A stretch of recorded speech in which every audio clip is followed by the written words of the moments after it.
제2면 신명기 19장 14절에서 21절입니다. 저와 번갈아 교독하고 마지막 절 함께 읽겠습니다. 내 하나님 여호와께서 내게 주어 차지하게 하시는 땅, 곧 내 소유가 된 기업의 땅에서 조상이 정한 내 이웃의 경계표를 옮기지 말지니라. 사람이 모두에게 관하여 한 증인으로만 정할 것이 아니요 두 증인의 입으로나 또는 세 증인의 입으로 그 사건을 확정할 것이며, 만일 위증하는 자가 있어 어떤 사람이 악을 행하였다고 말하면 그 문제는 쌍방이 같이 하나님 앞에 나아가 그 당시의 제사장과 제파자 앞에 설 것이요 재판장은 자세히 조사하여 그 증인이 거짓 증거하여 그 형제를 거짓으로 모함한 것이 판명되면 그가 그의 형제에게 행하려고 꾀한 그대로 그에게 행하여 너희 중에서 악을 제하라.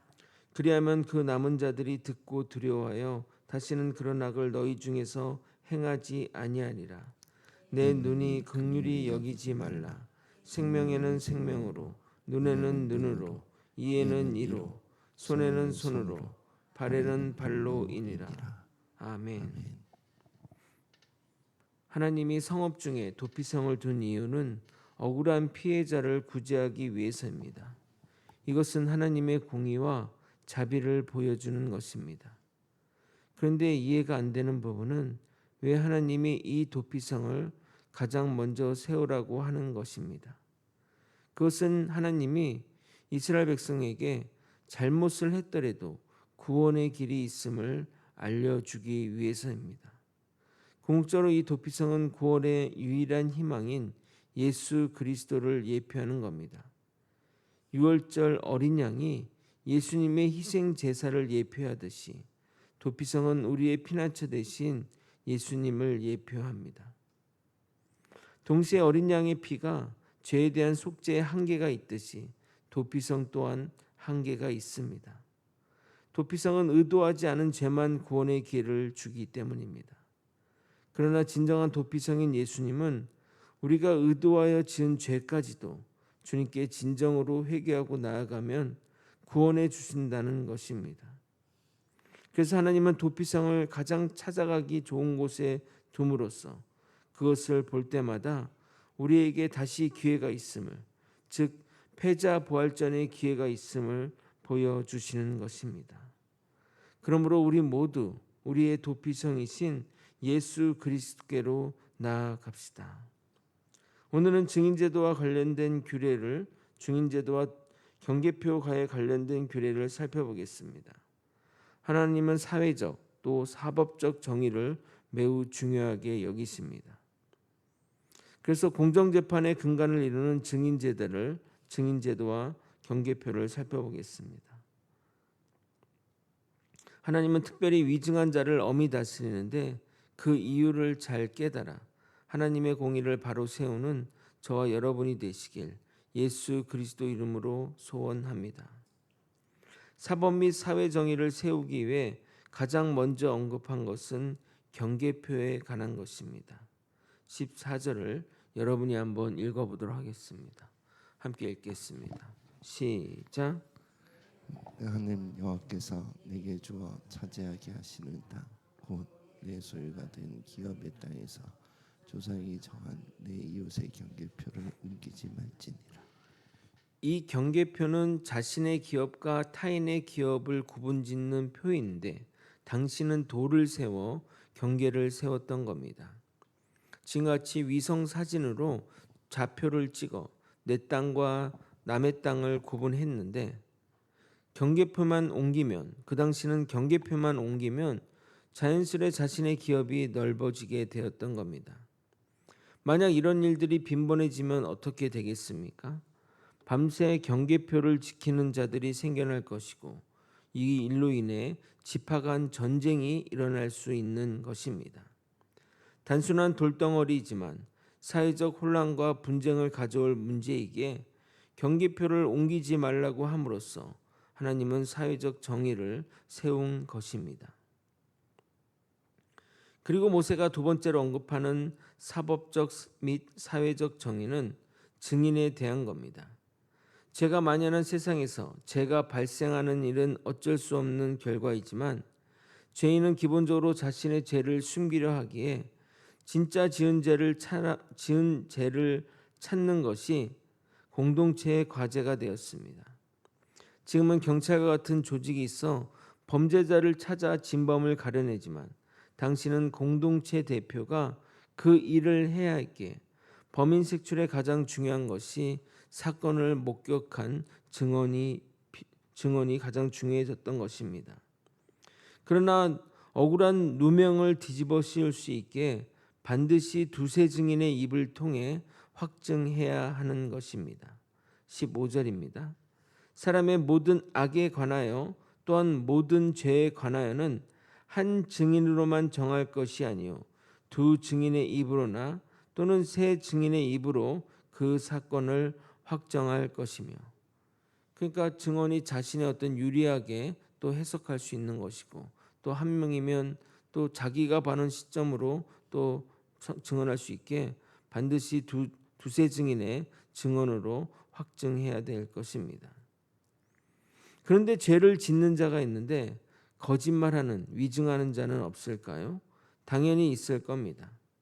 만약 피의자의 주장과 증인의 주장이 다르면 그들은 하나님 앞에 나아가야 합니다. 물론 이 전제는 하나님을 진정으로 경외하는 자야만 의미가 있을 것입니다. 하나님 앞에 서는 마음으로 제사장과 재판장 앞에 설 것인데 이때 재판장이 자세히 조사하여 누가 진실을 말하는지 판단한 후에 만약 그 증인이 거짓으로 형제를 모함한 것이 드러나면 그 증인에게 벌을 내려야 합니다. 그런데 그 벌이 좀 과중합니다. 예를 들어 살인하지 않은 형제를 살인했다고 거짓 증언을 하고 조사 후에 그 증언이 거짓 증언으로 판명이 되면 그 거짓 증언한 자를 살인죄에 처한다는 겁니다.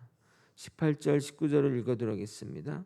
재판장은 자세히 조사하여 그 증인이 거짓 증거하여 그 형제를 거짓으로 모함한 것이 판명되면 그가 그의 형제에게 행하려고 꾀한 그대로 그에게 행하여 너희 중에서 악을 제하라. 피의자가 억울한 누명을 써서는 안 되지만 그래도 인간 정서상 거짓을 증언했다고 이렇게 강력하게 처벌하는 것이 맞는가 생각이 드실 수 있습니다. 지금의 사법제도도 무고죄에 대해 처벌하지만 이 성경이 말하는 것만큼 강하게 처벌하지는 않습니다. 왜 하나님은 거짓 증언에 대해 이렇게 강력하게 처벌하시는 것일까요? 어제 살펴본 대로 하나님은 의도를 중요하게 여깁니다. 하나님에게는 피의자에게 억울한 누명을 씌워 벌을 받게 하라는 것은 그 죄를 지은 것이나 마찬가지라는 겁니다. 우리가 누구를 살인하거나 아니면 그 사람을 욕을 하는 것도 하나님은 같은 것으로 보기 때문에 그 의도를 중시하기 때문에 우리는 이것들을 이해해야 합니다. 행위의 결과보다는 그 행위의 의도를 하나님이 본다는 사실을 우리는 잊어서는 안 됩니다. 꼭 살인해야만 그 죄가 살인죄가 아니라 그 사람을 미워하고 그 사람을 정말 죽이고 싶다 이런 마음을 갖는 것도 살인과 동일한 것입니다. 하나님은 의도를 중히 여기시기 때문입니다. 두 번째로 이렇게 강력하게 처리하는 이유는 이 일을 백성들이 보면서 두려움의 거짓으로 증언하지 않게 하려고 하기 위해서입니다. 사실 재판관이 아무리 진실을 찾아내려고 해도 인간의 속마음을 어찌 알겠습니까? 거짓으로 감추고자 한다면 속을 수밖에 없습니다. 그러므로 처벌을 강요하여 그런 나쁜 마음을 애초부터 가지지 않도록 하게 하려는 것입니다. 20절을 여러분이 한번 읽어보도록 하겠습니다. 시작. 다시는 그런 악을 너희 중에서 행하지 아니하리라. 10명의 범죄자를 놓치는 한이 있어도 한 명의 억울한 피해자를 만들어서는 안 됩니다. 왜냐하면 인간이 놓칠지라도 하나님은 절대 놓칠지 않을 것이기에 범죄자는 언젠가는 반드시 처벌받게 되어 있습니다. 그러나 억울한 피해자가 발생하면 천국에서 아무리 보상한다 할지라도 그것을 어떻게 보상할 수 있겠냐 이 말입니다. 이 땅에서 그 사람이 주어진 사명을 감당해야 하는데 억울한 누명을 쓰면 그 기회가 사라지기 때문입니다. 다시 태어날 수도 없는데 어떻게 하겠습니까? 사랑하는 거제 소망교회 성도 여러분, 살면서 가장 억울한 일이 무엇인 줄 아십니까? 자신이 하지 않은 것을 했다고 의심받는 경우입니다. 여러분이 그런 경험이 있으신지 모르겠지만 어떤 이들은 자신의 무죄함을 죽음으로 증명할 정도로 하지도 않은 일에 누명을 쓰면 정말 상상하기도 힘들 정도로 힘이 듭니다. 속담에 아니 땐 굴뚝에 연기가 나냐라고 이렇게 말하는데 정말 아니 땐 굴뚝에 연기가 나기도 합니다. 지금은 아니고 시간이 흐르면 말할 때가 있겠지만 이곳에서 사역하며 억울한 누명을 쓴 적이 있었습니다. 정말 이 단에서 저 안 했다고 몇 번이고 말하고 싶었지만 끝내 참았습니다. 제 성격이 무난한 편이라서 잘 참는 편인데 그때 정말 많이 힘들었습니다. 그때마다 주님이 제 사정 아시니 반드시 신원해 주시길 간절히 소망하며 기도했습니다. 정말 억울한 누명을 쓰는 것만큼 힘든 것은 없습니다.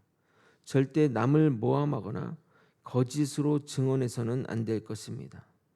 반드시 주님은 그것에 대해 신원해 주실 것입니다. 21절을 읽고 설교를 마무리하도록 하겠습니다. 시작. 내 눈이 긍휼히 여기지 말라. 생명에는 생명으로, 눈에는 눈으로, 이에는 이로, 손에는 손으로, 발에는 발로이니라. 말씀을 정리하겠습니다. 하나님은 사회적 정의를 바로 세우기를 원하십니다.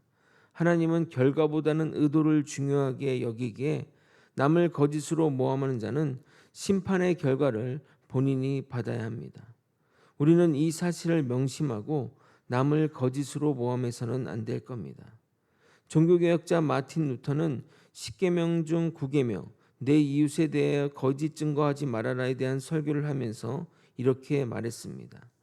거짓 증언은 이웃의 명예와 평판을 파괴하는 행위로서 그것은 육체적 살인과 못지않은 범죄이기에 그의 영혼을 살인하는 행위다 라고 말했는데 정말 그런 것 같습니다. 하나님이 정말 이 거짓으로 증언하는 죄악을 깊게 생각한다는 사실을 잊지 않고 정직한 마음과 말로 살아가는 저와 여러분이 되시길 예수 그리스도 이름으로 축원드립니다. 아멘. 기도하시겠습니다. 하나님 아버지, 우리가 이웃을 향해 거짓 증언을 하지 않도록 이끌어 주시옵소서. 하나님, 하나님은 의도를 중시하기 때문에 그 의도를 따라 심판하시는 하나님을 두려워하며 하나님 앞에 정직한 마음으로 설 수 있는 우리 모두가 될 수 있도록 역사하여 주시옵소서. 사랑이 많으신 예수 그리스도 이름으로 기도드리옵나이다. 아멘. 다 함께 주기도문으로 예배를 마치겠습니다.